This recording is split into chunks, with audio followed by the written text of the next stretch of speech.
Hi, my name is Marissa Jacobs, and I'm an environmental educator. One of my students once asked me, how do so many birds get to live in one area? Do they like sharing too? I loved this child's idea that all of these birds get together and say, oh, you need these seeds? Have some of mine. And so I decided to enhance our Year of the Bird lessons by including activities that focused on bird diversity and how special adaptations and resource requirements allow all of these great birds you see scrolling here right now to live together in Bucks County, Pennsylvania. Throughout this lesson, I encourage their exploration by getting outside to birdwatch and to let their curiosity lead them to discover the wonders of the natural world. We started by flipping through our birdsong book and looking at how form meets function.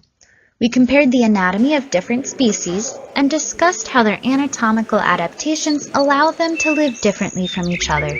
Simply flipping through this book with only North American birds helped them see just how many diverse birds are here.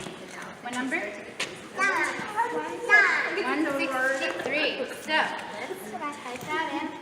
163, and let's all be quiet so we can listen.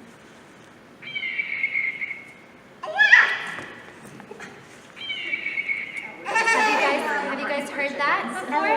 No, but we've seen them. You've seen them? Yeah, Okay. one got a meatball once. And we driving up the driveway, Mama Uno. Oh my gosh. Hold on. We're looking at this hawk.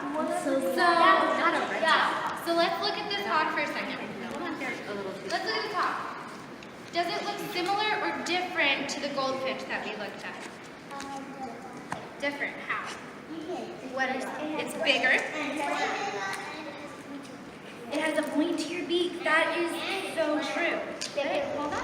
We used our observational skills during a hike around the Bucks County Audubon Society to count as many birds as we could at our bird blind and the Bluebird Meadow to check out some nest boxes. We saw that different birds build nests out of different materials, and that even some mammals like mice would take advantage of the abandoned nest boxes and change the bird nest to suit their needs. He did. I let go. Why do you think they hide in a bird's nest? Are you gonna catch? Here's the nest right here. Oh, there's the nest. They found a nest. Look at that. Good eye. It does look like that. Like there's threads and stuff. Yeah, Finding the bits of plastic was a great way to tie in how humans impact the environment and how all living things share the same space and affect each other. When they saw the plastic, they started talking about how important it is to reduce single-use plastics.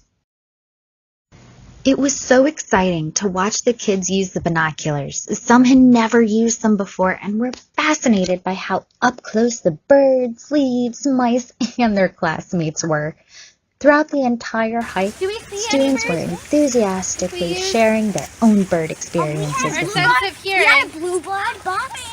And bluebird go in there. How do you keep going? Can I see like nesting in the spring? Do you want me to lift you? Students ID'd birds and used a map of the property to highlight where the birds were seen and a checklist to record how many of each bird they saw. When we got back inside, we uploaded our data to eBird and talked about National Geographic explorers like Martin Wikelski, Christian Ruegg, Darcy Ogata, and how scientists use data. The kids thought it was pretty cool that they were helping the real scientists. The numbers of the birds that we saw and the different types of birds that we saw, this is all going to scientists all over the country who are monitoring bird populations to see if the bird populations are healthy, if they're decreasing, if they're increasing.